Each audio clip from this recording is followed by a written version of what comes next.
Oh, now that has to be tight.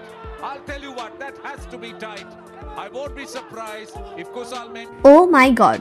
পুরো বিশ্বকে run out করে তাক লাগিয়ে দিলেন শামীম পাটোয়ারি।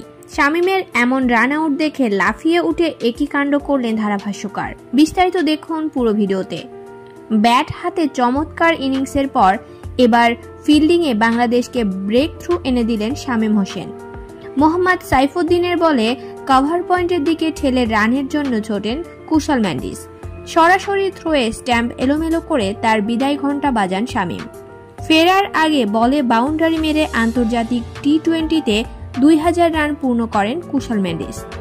2-4-এ 5 বলে 8 রান করে ফেরেন আগের ম্যাচের নায়ক। এদিকে শামীম পাটোয়ারির এমন রান আউট দেখে লাফিয়ে উঠেছেন ধারাভাষ্যকার, আর তারা বলেন, গুড শামীম পাটোয়ারি, তার আউট দেখে আমি মুগ্ধ হয়েছি।